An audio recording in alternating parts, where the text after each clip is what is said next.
Hello everyone, welcome back to my channel sari ಕುಚ್ miracle by threads. Friends, ಇವತ್ತೊಂದು bridal ಡಿಸೈನ್ನ ಹೇಗೆ ಹಾಕೋದು ಅಂತ ತೋರಿಸ್ಕೊಡ್ತೀನಿ, ನೋಡೋಣ ಬನ್ನಿ. ಇದಕ್ಕೆ ನಾನು 3 ಥರ ಬೀಡ್ಸ್ನ ತೊಗೊಂಡಿದ್ದೀನಿ. ರಿಂಗ್ ಬೀಡ್ ಒಳಗಡೆ ಹೋಗುವಂಥದ್ದು ಫ್ಲವರ್ ಡಿಸೈನ್ ಬೀಡ್ ತೊಗೊಂಡಿದ್ದೀನಿ, ಹಾಗೆ ಸ್ಮಾಲ್ ಸೈಜ್ ಬೀಡ್ಸ್ನ ತೊಗೊಂಡಿದ್ದೀನಿ. ಈ ಥರ 3 ಟೈಪ್ಸ್ ಬೀಡ್ಸ್ನ ನಾನು ತೊಗೊಂಡಿದ್ದೀನಿ. ಮತ್ತು ನೀಡಲ್ ನಂಬರ್ 10ನ ತೊಗೊಳ್ತಾ ಇದ್ದೀನಿ. ನಾನು ಯಾವಾಗಲೂ ಇದೇ ನೀಡಲ್ ಯೂಸ್ ಮಾಡೋದು. ಹಾಗೆ 6 ಎಳೆ ದಾರನ ರೆಡಿ ಮಾಡಿಕೊಂಡು ತುದಿಲಿ ಗಂಟು ಕಟ್ಕೊಂಡು ಇಟ್ಕೊಂಡಿದ್ದೀನಿ. ಬನ್ನಿ ಬಟ್ಟೆಗೆ ಹೇಗೆ ಹಾಕೋದು ಅಂತ ತೋರಿಸ್ತೀನಿ. ಫಸ್ಟ್ ಬಟ್ಟೆಗೆ ಕ್ರೋಶನ ಹಾಕಿ ದಾರನ ಎಳ್ಕೊಬೇಕು. ಈ ಥರ ದಾರನ ಎಳ್ಕೊಂಡು ಒಂದು ಸಿಂಗಲ್ ಕ್ರೋಶೆ ಅಥವಾ ಸಿಂಗಲ್ ಲಾಕ್ನ ಮಾಡ್ಕೋಬೇಕು. ನೋಡಿ, ಈ ಥರ ಸಿಂಗಲ್ ಲಾಕ್ನ ಮಾಡ್ಕೊಂಡಾದಮೇಲೆ ಪಕ್ಕದಲ್ಲೇ ಇನ್ನೊಂದು ಸಿಂಗಲ್ ಲಾಕ್ನ ಮಾಡ್ಕೋಬೇಕು. 2 ಟೈಮ್ಸು ಸಿಂಗಲ್ ಲಾಕ್ನ ಮಾಡ್ಕೊಳ್ಳೋಣ. 2 ಟೈಮ್ಸ್ ಸಿಂಗಲ್ ಲಾಕ್ ಆದಮೇಲೆ ನೋಡಿ 4 ಚೈನ್ನ ಹಾಕ್ಕೊಳ್ಳೋಣ ನಾವಿಲ್ಲಿ. 1 2 3 4 ಚೈನ್ ಆದಮೇಲೆ ಅದು ಎಲ್ಲಿ ಬರುತ್ತೆ ಅಂತ ನೋಡಿಕೊಂಡು ಬಟ್ಟೆಗೆ ಲಾಕ್ನ ಮಾಡ್ಕೋಬೇಕು. 4 ಚೈನ್ ಎಲ್ಲಿ ಬರುತ್ತೆ ಅಂತ ನೋಡಿಕೊಂಡು ಬಟ್ಟೆಗೆ ಲಾಕ್ನ ಮಾಡ್ಕೊಳ್ಳೋಣ. ಲಾಕ್ ಆದಮೇಲೆ ಎಗೇನ್ 4 ಚೈನ್ನ ಹಾಕ್ಕೊಳ್ಳೋಣ. 1 ಮತ್ತು ಎಗೇನ್ 4 ಚೈನ್ನ ಹಾಕ್ಕೋಬೇಕು. 1 2 3 4 ಮತ್ತು ಎಗೇನ್ 4 ಚೈನ್ನ ಹಾಕ್ಕೊಂಡು ಅದು ಅಷ್ಟೇ ಎಲ್ಲಿ ಬರುತ್ತೆ ಅಂತ ನೋಡಿಕೊಂಡು ಸ್ಟ್ರೈಟಾಗಿಟ್ಟು 4 ಚೈನ್ ಲಾಕ್ನ ಮಾಡ್ಕೋಬೇಕು. ನಾವಿಲ್ಲಿ 2 ಟೈಮ್ಸು 4 ಚೈನ್ನ ಲಾಕ್ ಮಾಡ್ಕೊಳ್ತಾ ಇದ್ದೀನಿ. 2 ಟೈಮ್ಸ್ 4 ಚೈನ್ ಲಾಕ್ ಆದಮೇಲೆ ಈಗ ದಾರನ ಮೇಲ್ ಮಾಡಿ ಬೀಡ್ಸ್ನ ಇನ್ಸೆಟ್ ಮಾಡ್ಕೊಳ್ಳೋಣ. ರಿಂಗ್ ಬೀಡ್ ಒಳಗಡೆ ಸ್ಮಾಲ್ ಸೈಜ್ ರೋಸ್ ಬೀಡ್ ಇದೆ ಅಲ್ವಾ, ರೌಂಡ್ ಶೇಪಿಂದು, ಆ ಬೀಡನ್ನ ಇನ್ಸೆಟ್ ಮಾಡ್ತಾಯಿದ್ದೀನಿ. ಬೀಡ್ ಇನ್ಸೆಟ್ ಆದಮೇಲೆ ಬೀಡ್ ಲಾಕ್ನ ಮಾಡ್ಕೋಬೇಕು. ಬೀಡ್ ಲಾಕ್ ಆದಮೇಲೆ ನೋಡಿ ಬಟ್ಟೆಗೆ ಎಲ್ಲಿ ಬರುತ್ತೆ ಅಂತ ನೋಡಿಕೊಂಡು ಬಟ್ಟೆಗೆ ಲಾಕ್ನ ಮಾಡ್ಕೊಳ್ಳೋಣ. ಬಟ್ಟೆಗೆ ಲಾಕ್ನ ಮಾಡ್ಕೊಳ್ತಾ ಇದ್ದೀನಿ. ನೋಡಿ, ಬಟ್ಟೆಗೆ ಲಾಕ್ ಆದಮೇಲೆ ಎಗೇನ್ 4 ಚೈನ್ನ ಹಾಕ್ಕೋಬೇಕು. 1 2 3 4 ಮತ್ತು 4 ಚೈನ್ನ ಹಾಕ್ಕೊಂಡು 4 ಚೈನ್ ಎಲ್ಲಿ ಬರುತ್ತೆ ಅಂತ ನೋಡಿಕೊಂಡು 4 ಚೈನ್ನ ಲಾಕ್ ಮಾಡ್ಕೋಬೇಕು. ಮತ್ತು ಎಗೇನ್ 4 ಚೈನ್ನ ಹಾಕ್ಕೊಳ್ಳೋಣ. ಈ 4 ಚೈನ್ ಹಾಕ್ಕೊಂಡು ಲಾಕ್ ಮಾಡ್ತೀವಲ್ವ, ಒಂದು ಪಾಯಿಂಟ್ ಒಳಗೆ ಬೇಕಾದರೆ ಲಾಕ್ ಮಾಡ್ಕೋಬೋದು. ಮತ್ತು ಸ್ಯಾರಿ ಸುಕ್ಕಾಗದೇ ಇರೋ ರೀತಿಯಲ್ಲಿ ನೋಡಿಕೊಂಡು ಲಾಕ್ನ ಮಾಡ್ಕೊಳ್ಳಿ. ತುಂಬ ಟೈಟಾಗಿ ಲಾಕ್ನ ಮಾಡ್ಕೊಳ್ಳೋಕ್ಕೆ ಹೋಗಬೇಡಿ, ಸ್ಯಾರಿ ಸುಕ್ಕಾಗೋ ಚಾನ್ಸಸ್ ಇರುತ್ತೆ. ಮತ್ತು ಎಗೇನ್ 4 ಚೈನ್ನ ಹಾಕ್ಕೊಳ್ಳೋಣ. 4 ಚೈನ್ ಎಲ್ಲಿ ಬರುತ್ತೆ ಅಂತ ನೋಡಿಕೊಂಡು ನೋಡಿ, ಎಲ್ಲಿ ಬರುತ್ತೆ ಅಂತ ನೋಡಿಕೊಂಡು ಬಟ್ಟೆಗೆ ಲಾಕ್ನ ಮಾಡ್ಕೋಬೇಕು. 4 ಚೈನ್ ಸ್ಟಾರ್ಟಿಂಗಲ್ಲಿ 2 ಟೈಮ್ಸು 4 ಚೈನ್ನ ಹಾಕಿದ್ದೀನಿ, ಆಮೇಲೆ ಬೀಡ್ ಹಾಕಿದ್ದೀನಿ. ಬೀಡ್ ಹಾಕಾದಮೇಲೆ 3 ಟೈಮ್ಸು 4 ಚೈನ್ನ ಹಾಕಿರೋದು ನಾನು. 3 ಟೈಮ್ಸ್ 4 ಚೈನ್ ಆದಮೇಲೆ ಎಗೇನ್ ದಾರನ ಮೇಲ್ ಮಾಡಿ ಬೀಡನ್ನ ಇನ್ಸೆಟ್ ಮಾಡ್ಕೋಬೇಕು. ಬೀಡನ್ನ ಇನ್ಸೆಟ್ ಮಾಡ್ಕೊಳ್ತಾ ಇದ್ದೀನಿ. ಬೀಡ್ ಇನ್ಸೆಟ್ ಆದಮೇಲೆ ಬೀಡ್ ಲಾಕ್ನ ಮಾಡ್ಕೋಬೇಕು.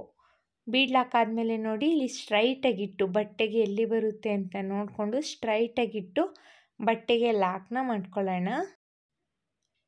ಲಾಕ್ ಆದಮೇಲೆ ನೋಡಿ ಮತ್ತೆ ಎಗೇನ್ 4 ಚೈನ್ನ ಹಾಕ್ಕೋಬೇಕು. ಇದೇ ಥರ ಬಟ್ಟೆ ಪೂರ್ತಿ ಕಂಪ್ಲೀಟ್ ಮಾಡ್ಕೋಬೇಕು. ನಾನಿಲ್ಲಿ ಬಟ್ಟೆ ಪೂರ್ತಿ ಕಂಪ್ಲೀಟ್ ಆದಮೇಲೆ ತೋರಿಸ್ತೀನಿ ನೋಡಿ. ನಾನಿಲ್ಲಿ ಬಟ್ಟೆ ಪೂರ್ತಿ ಕಂಪ್ಲೀಟ್ ಮಾಡಿದ್ದೀನಿ. ಕೊನೆಯಲ್ಲಿ 2 ಚೈನ್ನ ಹಾಕಿ ದಾರನ ಟ್ರಿಮ್ ಮಾಡ್ಕೊಂಡಿದ್ದೀನಿ. ನೋಡಿ, ಸ್ಟಾರ್ಟಿಂಗಲ್ಲಿ ಮಾತ್ರ ನಾನು 2 ಟೈಮ್ಸು 4 ಚೈನ್ನ ಹಾಕಿದ್ದೀನಿ. ಬೀಡ್ ಆದಮೇಲೆ 3 ಟೈಮ್ಸ್ ಹಾಕಿರೋದು. ಈಗ ನೆಕ್ಸ್ಟ್ ಸ್ಟೆಪ್ಪಿಗೆ ಫಸ್ಟು ಸಿಂಗಲ್ ಕ್ರೋಶೆ ಮಾಡಿದ್ದೀನಿ ಅಲ್ವಾ, ಅದೇ ಸಿಂಗಲ್ ಕ್ರೋಶೆ ಹೋಲಲ್ಲಿ ಲಾಕ್ನ ಮಾಡ್ಕೋಬೇಕು. ಸಿಂಗಲ್ ಕ್ರೋಶೆ ಮೇಲ್ಗಡೆ ಹೋಲ್ ಇದೆ ಅಲ್ವಾ, ಆ ಸಿಂಗಲ್ ಕ್ರೋಶೆ ಮೇಲ್ಗಡೆ ಹೋಲಿಗೆ ಹೋಗಿ ಮತ್ತೆ ಈಗೇನು ಸಿಂಗಲ್ ಕ್ರೋಶೆನ ಮಾಡ್ಕೊಳ್ಳೋಣ. ಸಿಂಗಲ್ ಕ್ರೋಶೆ ಆದಮೇಲೆ ಈಗೇನು ನಾವಿಲ್ಲಿ 4 ಚೈನ್ನ ಹಾಕ್ಕೊಂಡಿದ್ವಿ ಅಲ್ವಾ, ಸೊ 4 ಚೈನ್ನ ಹಾಕ್ಕೊಂಡು 4 ಚೈನ್ ಏನು ಲಾಕ್ ಮಾಡಿದ್ದೀನಿ ಅಲ್ವಾ, ಆ ಲಾಕ್ ಮೇಲೇ ಲಾಕ್ನ ಮಾಡ್ಕೋಬೇಕು. 4 ಚೈನ್ ಲಾಕ್ ಏನು ಮಾಡಿದ್ದೀನಿ ನೋಡಿ, ಆ ಲಾಕ್ ಮೇಲೇ ಲಾಕ್ನ ಮಾಡ್ಕೊಳ್ಳೋಣ. ಲಾಕ್ ಆದಮೇಲೆ ಮತ್ತೆ ಅಗೇನ್ 2 ಚೈನ್ನ ಹಾಕ್ಕೊಳ್ಳೋಣ. 2 ಚೈನ್ನ ಹಾಕ್ಕೊಂಡು ನೆಕ್ಸ್ಟ್ 4 ಚೈನ್ ಗ್ಯಾಪ್ ಇದೆ ಅಲ್ವಾ, ನೆಕ್ಸ್ಟ್ 4 ಚೈನ್ ಗ್ಯಾಪಿಗೆ ಹೋಗಿ ಲಾಕ್ನ ಮಾಡ್ಕೋಬೇಕು. 2 ಚೈನ್ ಲಾಕ್ನ ಮಾಡ್ಕೊಳ್ಳೋಣ. 2 ಚೈನ್ ಲಾಕ್ ಆದಮೇಲೆ ನೋಡಿ, ಸೂಜಿ ಮೇಲೆ 2 ಸಲ ದಾರನ ತೊಗೊಂಡು ನೋಡಿ, ಸೂಜಿ ಮೇಲೆ 2 ಟೈಮ್ಸ್ ದಾರನ ತೊಗೊಳ್ತಾ ಇದ್ದೀನಿ. ಈ ಬೀಡ್ ಇದೆ ಅಲ್ವಾ, ಆ ಬೀಡಿಗೆ ಹೋಗಿ ದಾರನ ತೊಗೋಬೇಕು. ಸೊ ಆವಾಗ 4 ಲೂಪ್ ಆಗುತ್ತೆ. ಎರಡರಲ್ಲೊಂದು ಎರಡರಲ್ಲೊಂದು ಎರಡರಲ್ಲೊಂದು ಅಂದರೆ ತ್ರಿಬಲ್ ಕ್ರೋಶೆನ ಮಾಡ್ಕೋಬೇಕು. ನೋಡಿ ಇನ್ನೊಂದ್ಸಲಿ ತೋರಿಸ್ತೀನಿ. ಸೂಜಿ ಮೇಲೆ ಈಗ 2 ಸಲ ದಾರಾನ ತಗೋಬೇಕು. ಅಂದರೆ ಕ್ರೋಶದ ಮೇಲೆ 2 ಸಲ ದಾರಾನ ತಗೊಂಡು ಈ ಬೀಡ್ ಒಳಗಡೆ ಹೋಗಿ ದಾರಾನ ಈ ಥರ ತಕ್ಕೋಬೇಕು. ಸೊ 4 ಲೂಪ್ ಆಗುತ್ತೆ. ಇಲ್ಲಿ ತ್ರಿಬಲ್ ಕ್ರೋಶೆನ ಮಾಡಬೇಕು. ಅಂದರೆ ಎರಡರಲ್ಲೊಂದು ಮತ್ತೆ ಅಗೈನ್ ಎರಡರಲ್ಲೊಂದು ಮತ್ತು ಅಗೈನ್ ಎರಡರಲ್ಲೊಂದು ತ್ರಿಬಲ್ ಕ್ರೋಶೆನ ಮಾಡ್ಕೋಬೇಕು. ಅಂದರೆ 3 ಟೈಮ್ಸ್ ತಗೋಬೇಕು 4 ಲೂಪ್ನ. ನೋಡಿ ಸೂಜಿ ಮೇಲೆ 2 ಸಲ ದಾರಾನ ತಗೊಂಡು ಬೀಡ್ ಒಳಗಡೆ ಹಾಕಿ ದಾರಾನ ಎಳ್ಕೊಂಡ್ರೆ 4 ಲೂಪ್ ಆಗುತ್ತೆ. ಎರಡರಲ್ಲೊಂದು ಎರಡರಲ್ಲೊಂದು ಅಗೈನ್ ಎರಡರಲ್ಲೊಂದು ತ್ರಿಬಲ್ ಕ್ರೋಶೆನ ಮಾಡ್ಕೋಬೇಕು. ಮತ್ತು ನೋಡಿ ಸೂಜಿ ಮೇಲೆ 2 ಸಲ ದಾರಾನ ತಗೊಂಡು ಬೀಡಿಗೆ ಹಾಕಿ ದಾರಾನ ಎಳ್ಕೊಂಡ್ರೆ 4 ಲೂಪ್ ಆಗುತ್ತೆ ಅಲ್ವಾ. ಸೊ ಇಲ್ಲಿಗೆ ನಾವು 4 ಲೂಪಿಗೆ ಎರಡರಲ್ಲೊಂದು ಎರಡರಲ್ಲೊಂದು ಎರಡರಲ್ಲೊಂದು ಅಂದರೆ 3 ಟೈಮ್ಸ್ ಮಾಡಬೇಕು. ತ್ರಿಬಲ್ ಕ್ರೋಶೆ ಆಗುತ್ತೆ. ಮತ್ತೆ ಅಗೈನ್ ಮತ್ತೆ ಒಂದು ತ್ರಿಬಲ್ ಕ್ರೋಶೆನ ಮಾಡ್ಕೊಳ್ಳೋಣ. ಸೂಜಿ ಮೇಲೆ 2 ಸಲ ದಾರಾನ ತಗೋಬೇಕು, ಬೀಡಿಗೆ ಹಾಕಿ 4 ಲೂಪ್ ಆಗುತ್ತೆ. 4 ಲೂಪಿಂದ ಎರಡರಲ್ಲೊಂದು ಎರಡರಲ್ಲೊಂದು ಎರಡರಲ್ಲೊಂದು 3 ಟೈಮ್ಸ್ ತೊಗೊಂಡ್ರೆ ಸೊ ತ್ರಿಬಲ್ ಕ್ರೋಶೆ ಆಗುತ್ತೆ. ಸೊ ಇದೇ ಥರ ಬೀಡ್ ಪೂರ್ತಿ ಕಂಪ್ಲೀಟ್ ಆಗೋ ರೀತಿಯಲ್ಲಿ ತ್ರಿಬಲ್ ಕ್ರೋಶೆನ ಮಾಡ್ಕೊಳ್ಳೋಣ. ನಾನಿಲ್ಲಿ ಬೀಡ್ ಪೂರ್ತಿ ಕಂಪ್ಲೀಟ್ ಆಗೋ ರೀತಿಯಲ್ಲಿ ತ್ರಿಬಲ್ ಕ್ರೋಶೆನ ಮಾಡಿದ್ದೀನಿ. 1 2 3 4 5 6 7 8 9 10 11 12 13 14 15 ಒಟ್ಟು ನಾನಿಲ್ಲಿ ಬೀಡ್ ಕಂಪ್ಲೀಟ್ ಆಗಲಿಕ್ಕೆ 15 ತ್ರಿಬಲ್ ಕ್ರೋಶೆನ ಮಾಡ್ಕೊಂಡಿದ್ದೀನಿ. ನೀವು ಅಷ್ಟೇ ನಿಮ್ಮ ಬೀಡ್ ಕಂಪ್ಲೀಟ್ ಆಗಲಿಕ್ಕೆ ಎಷ್ಟು ತ್ರಿಬಲ್ ಕ್ರೋಶೆ ಬೇಕಾಗುತ್ತೆ ಅಂತ ನೋಡಿಕೊಂಡು ಅಷ್ಟೇ ನಂಬರ್ ಆಫ್ ತ್ರಿಬಲ್ ಕ್ರೋಶೆನ ಮಾಡ್ಕೊಳ್ಳಿ. ನನಗಿಲ್ಲಿ 15 ತ್ರಿಬಲ್ ಕ್ರೋಶೆ ಬೇಕಾಯಿತು. 15 ತ್ರಿಬಲ್ ಕ್ರೋಶೆ ಆದಮೇಲೆ ಇದು 4 ಚೈನ್ ಗ್ಯಾಪ್ ಏನಿದೆ ಆ ಗ್ಯಾಪಿಗೆ ಹೋಗಿ ಲಾಕ್ನ ಮಾಡ್ಕೋಬೇಕು. ಲಾಕ್ ಆದಮೇಲೆ 2 ಚೈನ್ನ ಹಾಕ್ಕೊಂಡು ಎಗೈನ್ 4 ಚೈನ್ ಗ್ಯಾಪ್ ಲಾಕ್ ಮಾಡಿದ್ವಿ ಅಲ್ವಾ, ಆ ಲಾಕ್ ಮೇಲೇ ಲಾಕ್ನ ಮಾಡ್ಕೋಬೇಕು. ಸೊ ಆರ್ಚ್ ಈ ಥರ ಕಾಣಿಸುತ್ತೆ. ಇದು ಬಂದು ದೊಡ್ಡ ಆರ್ಚು. ನಿಮಗೆ ಸೂಜಿ ಮೇಲೆ 2 ಸಲ ದಾರ ತೊಗೊಳ್ಳೋ ಬದಲು 1 ಸಲ ದಾರ ತೊಗೊಂಡ್ರೆ ಇದು ಸ್ಮಾಲ್ ಆರ್ಚ್ ಆಗುತ್ತೆ. ಈಗೇನು ಮತ್ತೆ 4 ಚೈನ್ನ ಹಾಕ್ಕೊಳ್ಳೋಣ. 4 ಚೈನ್ ಎಲ್ಲಿ ಲಾಕ್ ಮಾಡಿದ್ದೆ ನೋಡಿ ಅಲ್ಲಿಗೆ ಲಾಕ್ನ ಮಾಡ್ಕೊಳ್ಳೋಣ.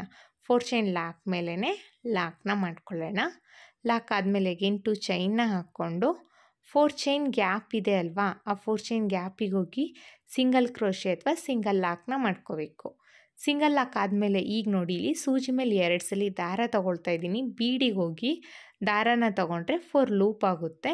ಸೊ 4 ಲೂಪಿಂದ ಎರಡರಲ್ಲೊಂದು ಎರಡರಲ್ಲೊಂದು ಎರಡರಲ್ಲೊಂದು 3 ಟೈಮ್ಸ್ ತೊಗೋಬೇಕು. ಸೊ ತ್ರಿಬಲ್ ಕ್ರೋಶೆ ಆಗುತ್ತೆ.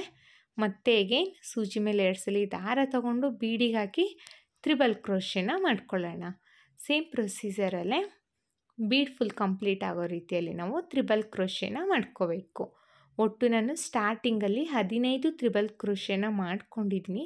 ಸೊ ಇಲ್ಲೂ ಅಷ್ಟೇ ನಾನು 15 ತ್ರಿಬಲ್ ಕ್ರೋಶೆನೇ ಮಾಡ್ಕೊಳ್ತೀನಿ. ಸ್ಟಾರ್ಟಿಂಗಲ್ಲಿ ಎಷ್ಟು ತ್ರಿಬಲ್ ಕ್ರೋಶೆನ ಮಾಡ್ಕೊಂಡಿರ್ತೀವಿ ಅದೇ ಥರ ಎಲ್ಲ ಆರ್ಚ್ಗಳಿಗೂ ಅಷ್ಟೇ ತ್ರಿಬಲ್ ಕ್ರೋಶೆನ ಮಾಡ್ಕೋಬೇಕು.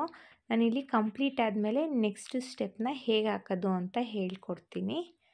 ನೋಡಿ ಎಷ್ಟು ಚೆನ್ನಾಗಿ ಕಾಣಿಸ್ತಾ ಇದೆ ಅಂತ. ಇದು ಕಂಪ್ಲೀಟ್ ಆದಮೇಲೆ ನೆಕ್ಸ್ಟ್ ಸ್ಟೆಪ್ ಹೇಗೆ ಹಾಕೋದು ಅಂತ ತೋರಿಸ್ಕೊಡ್ತೀನಿ ಬನ್ನಿ. ನೆಕ್ಸ್ಟ್ ಸ್ಟೆಪ್ಪಿಗೆ ನಾನು ಬೇರೆ ಕಲರ್ ಥ್ರೆಡ್ನ ತೊಗೊಂಡಿದ್ದೀನಿ. ಇಲ್ಲಿ ಸ್ಟಾರ್ಟಿಂಗ್ ಲಾಕ್ ಮಾಡಿದ್ದೆ ಅಲ್ವಾ, ಆ ಲಾಕ್ ಮೇಲೆ ಮಾಡ್ಕೊಂಡಿದ್ದೀನಿ ಅಲ್ವಾ ಸಿಂಗಲ್ ಕ್ರೋಶೆ, ಆ ಸಿಂಗಲ್ ಕ್ರೋಶೆ ಹೋಗಿ ನೆಕ್ಸ್ಟ್ ಇನ್ನೊಂದು ಸಿಂಗಲ್ ಕ್ರೋಶೆನ ಮಾಡ್ಕೋಬೇಕು. ನೋಡಿ ಈ ಥರ ಸಿಂಗಲ್ ಕ್ರೋಶೆನ ಮಾಡ್ಕೋಬೇಕು. ಸಿಂಗಲ್ ಕ್ರೋಶೆ ಆದಮೇಲೆ ಮತ್ತೆ ಇನ್ನೊಂದು ಸಿಂಗಲ್ ಪಕ್ಕದಲ್ಲಿರೋ 4 ಚೈನ್ ಗ್ಯಾಪಿಗೆ ಇನ್ನೊಂದು ಸಿಂಗಲ್ ಕ್ರೋಶೆನ ಮಾಡ್ಕೊಳ್ಳೋಣ. ಸಿಂಗಲ್ ಕ್ರೋಶೆ ಆದಮೇಲೆ ಈಗ ಅಗೇನ್ 4 ಚೈನ್ನ ಹಾಕ್ಕೊಳ್ಳೋಣ. 1 2 3 4 4 ಚೈನ್ನ ಹಾಕ್ಕೊಂಡು 4 ಚೈನ್ ಲಾಕ್ ಮಾಡಿದ್ದೆ ಅಲ್ವಾ ಸೆಕೆಂಡ್ ಸ್ಟೆಪ್ಪಲ್ಲಿ, ಆ ಲಾಕ್ ಮೇಲೇ ಲಾಕ್ನ ಮಾಡ್ಕೋಬೇಕು. 4 ಚೈನ್ ಏನು ಲಾಕ್ ಮಾಡಿದ್ದೀನಿ ಆ ಲಾಕ್ ಮೇಲೇ ಲಾಕ್ನ ಮಾಡ್ಕೋಬೇಕು. ಲಾಕ್ ಆದಮೇಲೆ ಈಗ ನೋಡಿ ದಾರನ ಎಳೆದು ಬೀಡನ್ನ ಇನ್ಸೆಟ್ ಮಾಡ್ತಾಯಿದ್ದೀನಿ. ಇಲ್ಲಿ ಸ್ಟಾರ್ಟಿಂಗು ಬೀಡ್ ಇನ್ಸೆಟ್ ಮಾಡ್ಕೊಳ್ಳಿಲ್ಲ ಅಂದರೆ ಹಾಗೆ ಹಾಫ್ ಡಬಲ್ ಕ್ರೋಶೆನೂ ಮಾಡ್ಕೋಬೋದು. ನಾನು ಸ್ವಲ್ಪ ಹಾಕಿ ನೋಡಿಬಿಟ್ಟು ಆಮೇಲೆ ಚೇಂಜಸ್ ಮಾಡ್ಕೊಡ್ತೀನಿ ಫ್ರೆಂಡ್ಸ್. ಈಗ ಬೀಡನ್ನ ಇನ್ಸೆಟ್ ಮಾಡ್ಕೊಳ್ತಾ ಇದ್ದೀನಿ. ಬೀಡ್ ಇನ್ಸೆಟ್ ಆದಮೇಲೆ ನೋಡಿ ಫಸ್ಟು ಡಬಲ್ ಕ್ರೋಶೆ ಮೇಲ್ಗಡೆ ಹೋಲಿದೆ ನೋಡಿ, ತ್ರಿಬಲ್ ಕ್ರೋಶೆ ಮೇಲ್ಗಡೆ ಹೋಲಿಗೆ ಹೋಗಿ ದಾರಾನ ಎಳ್ಕೊಂಡು 3 ಲೂಪ್ ಆಗುತ್ತೆ. ಆ 3 ಲೂಪಿಂದನೂ ಒಂದೇ ಸಲ ಅಟ್ ಎ ಟೈಮ್ ಈಚೆ ಬಂದರೆ ಹಾಫ್ ಡಬಲ್ ಕ್ರೋಶೆ ಆಗುತ್ತೆ. ಸೊ ನೋಡಿ, ಈಗ ಒಂದು ಬೀಡನ್ನ ಇನ್ಸರ್ಟ್ ಮಾಡ್ತಾಯಿದ್ದೀನಿ. ದಾರನ ಎಳೆದು ಬೀಡ್ ಇನ್ಸರ್ಟ್ ಮಾಡಿದೆ. ಬೀಡ್ ಇನ್ಸರ್ಟ್ ಆದಮೇಲೆ ಸೂಜಿ ಮೇಲೆ ಒಂದ್ಸಲಿ ದಾರ ತಗೊಂಡು ನೆಕ್ಸ್ಟು ತ್ರಿಬಲ್ ಕ್ರೋಶೆ ಮೇಲ್ಗಡೆ ಹೋಲಿಗೆ ಹೋಗಿ ದಾರನ ಎಳ್ಕೋಬೇಕು. ಸೊ 3 ಲೂಪ್ ಇರುತ್ತೆ. 3 ಲೂಪಿಂದನೂ ಅಟ್ ಎ ಟೈಮ್ ಈಚೆ ಬಂದರೆ ಹಾಫ್ ಡಬಲ್ ಕ್ರೋಶೆ ಆಗುತ್ತೆ. ಮತ್ತೆ ಒಂದು ಬೀಡನ್ನ ಇನ್ಸರ್ಟ್ ಮಾಡ್ಕೊಳ್ತಿದ್ದೀನಿ. ಬೀಡ್ ಇನ್ಸರ್ಟ್ ಆದಮೇಲೆ ಸೂಜಿ ಮೇಲೆ ಒಂದ್ಸಲಿ ದಾರ ತಗೊಂಡು ನೆಕ್ಸ್ಟ್ ತ್ರಿಬಲ್ ಕ್ರೋಶೆ ಮೇಲ್ಗಡೆ ಹೋಲಿಗೆ ಹೋಗಿ ಹಾಫ್ ಡಬಲ್ ಕ್ರೋಶೆನ ಮಾಡ್ಕೋಬೇಕು. ನೋಡಿ, ಮತ್ತೆ ಒಂದು ಬೀಡನ್ನ ಇನ್ಸರ್ಟ್ ಮಾಡ್ಕೊಳ್ತಾ ಇದ್ದೀನಿ. ಬೀಡ್ ಇನ್ಸರ್ಟ್ ಆದಮೇಲೆ ನೋಡಿ, ಬೀಡ್ ಇನ್ಸರ್ಟ್ ಆದಮೇಲೆ ಸೂಜಿ ಮೇಲೆ ಒಂದ್ಸಲಿ ದಾರನ ತಗೋಬೇಕು. ಸೂಜಿ ಮೇಲೆ ಒಂದ್ಸಲಿ ದಾರನ ತಗೊಂಡು ನೆಕ್ಸ್ಟು ತ್ರಿಬಲ್ ಕ್ರೋಶೆ ಇದೆ ಅಲ್ವಾ, ನೆಕ್ಸ್ಟ್ ತ್ರಿಬಲ್ ಕ್ರೋಶೆ ಮೇಲ್ಗಡೆ ಹೋಗಿ ದಾರನ ತಗೊಳ್ಬೇಕು ಮತ್ತೆ ಕ್ರೋಶಕ್ಕೆ. ಸೊ ಆವಾಗ 3 ಲೂಪ್ ಆಗುತ್ತೆ. 3 ಲೂಪಿಂದನೂ ಅಟ್ ಎ ಟೈಮ್ ಈಚೆ ಬಂದರೆ ಅದನ್ನು ಹಾಫ್ ಡಬಲ್ ಕ್ರೋಶೆ ಅಂತೀವಿ. 2 ಟೈಮ್ಸ್ ತಗೊಂಡ್ರೆ ಅದನ್ನು ಡಬಲ್ ಕ್ರೋಶೆ ಅಂತೀವಿ. 3 ಲೂಪಿಂದನೂ ಒಂದೇ ಸಲ ಈಚೆ ಬಂದರೆ ಅದನ್ನು ಹಾಫ್ ಡಬಲ್ ಕ್ರೋಶೆ ಅಂತ ಹೇಳ್ತೀವಿ. ಮತ್ತು ನೋಡಿ, ಸೂಜಿ ಮೇಲೆ ಒಂದ್ಸಲಿ ಮತ್ತೆ ಒಂದು ಬೀಡ್ ಇನ್ಸರ್ಟ್ ಆದಮೇಲೆ ಸೂಜಿ ಮೇಲೆ ಒಂದ್ಸಲಿ ದಾರನ ತಗೊಂಡು ನೆಕ್ಸ್ಟ್ ತ್ರಿಬಲ್ ಕ್ರೋಶೆ ಗ್ಯಾಪಿಗೆ ಹೋಗಿ ಹಾಫ್ ಡಬಲ್ ಕ್ರೋಶೆನ ಮಾಡ್ಕೋಬೇಕು. ಕನ್ಫ್ಯೂಸ್ ಮಾಡ್ಕೋಬೇಡಿ.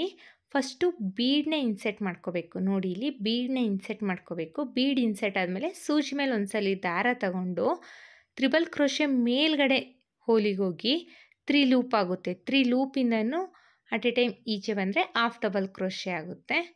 ಮತ್ತು ಅದೇ ಥರ ಬೀಡ್ ಹಾಕಿ ಹಾಫ್ ಡಬಲ್ ಕ್ರೋಶೆನ ಮಾಡ್ಕೊಳ್ಳೋಣ. ಇದೇ ಥರ ಆರ್ಚ್ ಪೂರ್ತಿ ಕಂಪ್ಲೀಟ್ ಮಾಡ್ಕೊಳ್ಳೋಣ. ನಾನಿಲ್ಲಿ ಆರ್ಚ್ ಪೂರ್ತಿ ಕಂಪ್ಲೀಟ್ ಆದಮೇಲೆ ಹೇಗೆ ಮಾಡಿದ್ದೀನಿ ಅಂತ ತೋರಿಸ್ತೀನಿ ನೋಡಿ. ಆರ್ಚ್ ಪೂರ್ತಿ ಕಂಪ್ಲೀಟ್ ಆಗಿದೆ. ಕಂಪ್ಲೀಟ್ ಆದಮೇಲೆ ಇಲ್ಲಿ 2 ಚೈನ್ ಹಾಕಾದ್ಮೇಲೆ 4 ಚೈನ್ ಲಾಕ್ ಮೇಲೆ ಲಾಕ್ ಮಾಡಿದ್ದೆ ಅಲ್ವಾ, ಆ ಲಾಕಿಗೆ ಹೋಗಿ ಲಾಕ್ನ ಮಾಡ್ಕೋಬೇಕು. ಸೊ 4 ಚೈನ್ ಲಾಕ್ ಹಾಕಿ ಮಾಡಿದ್ದೆ ಅಲ್ವಾ, ಲಾಕ್ ಮೇಲೇ ಲಾಕ್ನ ಮಾಡ್ಕೋಬೇಕು. ಲಾಕ್ ಆದಮೇಲೆ ಎಗೈನ್ 4 ಚೈನ್ನ ಹಾಕ್ಕೊಳ್ಳೋಣ. 4 ಚೈನ್ನ ಹಾಕ್ಕೊಂಡು ಮತ್ತೆ ಎಗೈನ್ 4 ಚೈನ್ ಲಾಕ್ ಏನು ಮಾಡಿದ್ದೀನಿ ಅಲ್ವಾ, ಆ ಲಾಕ್ ಮೇಲೇ ಲಾಕ್ನ ಮಾಡ್ಕೊಳ್ಳೋಣ. ಈ 4 ಚೈನ್ ಏನಿದೆ ಇದು ಬಂದು ಕುಚ್ಚು ಕಟ್ಟಲಿಕ್ಕೆ ಅಂತ ಮಾಡ್ಕೊಂಡಿರೋದು ನಾನು. ನೋಡಿ, ಈ ಥರ ಕಾಣಿಸುತ್ತೆ. ನಾನಿಲ್ಲಿ ಸ್ಟಾರ್ಟಿಂಗಲ್ಲಿ ಹೇಳಿರೋ ಪ್ರಕಾರ ಅಲ್ಲಿ ಬಿಚ್ಚ ಹಾಕ್ಕೊಂಡಿದ್ದೀನಿ. ನೋಡಿ, ಇಲ್ಲಿ ನಾನು ಬೀಡ್ಸ್ನ ತೆಗೆದುಬಿಟ್ಟು ಹಾಕಿದ್ದೀನಿ. ಆ ವಿಡಿಯೋ ಸ್ಕಿಪ್ ಆಗಿದೆ. ಕೊನೆಯಲ್ಲೂ ಅಷ್ಟೇ ಎಂಡಿಂಗಲ್ಲಿ ಹಾಫ್ ಡಬಲ್ ಕ್ರೋಶೆಯಿಂದ ಎಂಡ್ ಮಾಡಬೇಕು, ಬೀಡಿಂದ ಎಂಡ್ ಮಾಡೋಂಗಿಲ್ಲ. ನೋಡಿ, ಇಲ್ಲಿ ಸ್ಟಾರ್ಟಿಂಗಲ್ಲಿ ನಾನು ಹೇಗೆ ತೋರಿಸ್ತೀನಿ ಅಂತ. ಸೂಜಿ ಮೇಲೆ ಒಂದ್ಸಲಿ ದಾರ ತಗೊಂಡು next triple crochet, first triple crochet ಮೇಲ್ಗಡೆ ಹೋಲಿಗೆ ಹೋಗಿ ಹಾಫ್ ಡಬಲ್ ಕ್ರೋಶೆನ ಈ ಥರ ಮಾಡಿಕೊಂಡು ಸ್ಟಾರ್ಟ್ ಮಾಡಬೇಕು. ಅದನ್ನು ಮಾಡಿಕೊಂಡು ಆಮೇಲೆ ಬೀಡನ್ನ ಹಾಕಿ ದಾರನ ಎಳೆದು ಬೀಡನ್ನ ಇನ್ಸರ್ಟ್ ಮಾಡಿ, ಬೀಡ್ ಇನ್ಸರ್ಟ್ ಆದಮೇಲೆ ಸೂಜಿ ಮೇಲೆ ಒಂದ್ಸಲಿ ದಾರ ತಗೊಂಡು next triple crochet, first triple crochet ಮಾಡಿದ್ದೀನಿ ಅಲ್ವಾ, ಅದು ನೆಕ್ಸ್ಟ್ ಪಕ್ಕದ ತ್ರಿಬಲ್ ಕ್ರೋಶೆ ಹೋಲಿಗೆ ಹೋಗಿ 3 ಲೂಪ್ ಆಗುತ್ತೆ. 3 ಲೂಪಿಂದನೂ ಅಟ್ ಎ ಟೈಮ್ ಈಚೆ ಬಂದರೆ ಹಾಫ್ ಡಬಲ್ ಕ್ರೋಶೆ ಆಗುತ್ತೆ. ಸ್ಟಾರ್ಟಿಂಗಲ್ಲಿ ಬಂದು ಆ ಆರ್ಚಲ್ಲಿ ನಾನು ಸ್ಟಾರ್ಟಿಂಗ್ ಬೀಡಿಂದ ಸ್ಟಾರ್ಟ್ ಮಾಡಿದ್ದೆ ಅಲ್ವಾ, ಸೊ ಬೀಡಿಂದ ಸ್ಟಾರ್ಟ್ ಮಾಡೋದು ಬೇಡ ಅಂತ ನಾನು ಬಿಚ್ಚಿ ಹಾಕಿದ್ದೀನಿ. ಸೊ ಸ್ಟಾರ್ಟಿಂಗಲ್ಲಿ ಹಾಫ್ ಡಬಲ್ ಕ್ರೋಶೆಯಿಂದನೇ ಸ್ಟಾರ್ಟ್ ಮಾಡಿ, ತುಂಬಾ ಚೆನ್ನಾಗಿರುತ್ತೆ. ಇಲ್ಲ ಫಿನಿಶಿಂಗ್ ಚೆನ್ನಾಗಿ ಬಂದಿರಲಿಲ್ಲ, ಹಾಗಾಗಿ ನನಗೆ ಇಷ್ಟ ಆಗಲಿಲ್ಲ, ಬಿಚ್ಚಿಬಿಟ್ಟು ಹಾಫ್ ಡಬಲ್ ಕ್ರೋಶೆಯಿಂದನೇ ಸ್ಟಾರ್ಟ್ ಮಾಡಿದೆ. ಮತ್ತೆ ಒಂದು ಬೀಡನ್ನ ಇನ್ಸರ್ಟ್ ಮಾಡಿ ನೆಕ್ಸ್ಟ್ ಟ್ರಿಬಲ್ ಕ್ರೋಶೆ ಹೋಲಿಗೆ ಹೋಗಿ ಹಾಫ್ ಡಬಲ್ ಕ್ರೋಶೆನ ಮಾಡ್ಕೋಬೇಕು. ನೋಡಿ, ಈ ಥರ ಮಾಡ್ಕೊಳ್ಳೋಣ. ಬಟ್ಟೆ ಪೂರ್ತಿ ಕಂಪ್ಲೀಟ್ ಆದಮೇಲೆ ಹೇಗೆ ಕಾಣಿಸುತ್ತೆ ಅಂತ ತೋರಿಸ್ತೀನಿ. ನಾನಿಲ್ಲಿ ಬಟ್ಟೆ ಪೂರ್ತಿ ಕಂಪ್ಲೀಟ್ ಆಗಿದೆ. ಎಷ್ಟು ಚೆನ್ನಾಗಿ ಕಾಣಿಸ್ತಾ ಇದೆ ಅಂತ ನೋಡಿ, ತುಂಬಾ ಚೆನ್ನಾಗಿರುತ್ತೆ. ಇದಕ್ಕೆ ನಾನು ಕುಚ್ಚನ್ನ ಕಟ್ಬಿಟ್ಟು ಹೇಗೆ ಕಾಣಿಸುತ್ತೆ ಅಂತ ತೋರಿಸ್ತೀನಿ ನೋಡಿ ಫ್ರೆಂಡ್ಸ್. ನಾನಿಲ್ಲಿ ಕುಚ್ಚನ್ನ ಕಟ್ಟಿದ್ದೀನಿ. ನಾನಿಲ್ಲಿ ಪುಟಾಣಿ ಕುಚ್ಚನ್ನ ಕಟ್ಟಿದ್ದೀನಿ. ನೀವು ಬೇಕು ಅಂದರೆ ಡಬಲ್ ಲೇಯರ್ ಕುಚ್ಚನ್ನ ಬೇಕಾದರೆ ಕಟ್ಕೋಬೋದು. ಹಾಗೆ ಗ್ರ್ಯಾಂಡ್ ಲುಕ್ಕಿಂಗ್ ಬೇಕು ಅನ್ನೋರು ಇದಕ್ಕೆ ಬಾಲ್ ಚೈನ್ ಅಥವಾ ಸ್ಟೋನ್ ಚೈನು ಅಂಟಿಸ್ಕೋಬೋದು. ಇನ್ನು bridal design, grand bridal design ಕಾಣಿಸುತ್ತೆ ಫ್ರೆಂಡ್ಸ್. ಇದಕ್ಕೆ ನಾವು ಚಾರ್ಜಸ್ ಮಾಡ್ತೀವಿ ಅನ್ನೋದಾದರೆ 750 to 800 ಚಾರ್ಜಸ್ ಮಾಡ್ಬೋದು. ಪ್ಲೇಸ್ ಮೇಲೆ ಡಿಪೆಂಡ್ ಫ್ರೆಂಡ್ಸ್. ಇಷ್ಟೇ ಅಂತ ಹೇಳಲಿಕ್ಕಾಗಲ್ಲ. ಐ ಹೋಪ್ ನಿಮ್ಗೆ ಈ ವಿಡಿಯೋ ಇಷ್ಟ ಆಗಿದೆ ಅಂತ ಅಂದ್ಕೊಂಡಿದ್ದೀನಿ. ಇಷ್ಟ ಆಗಿದ್ದಲ್ಲಿ ಲೈಕ್ ಕೊಡೋದನ್ನು ಮಾತ್ರ ಮರಿಬೇಡಿ.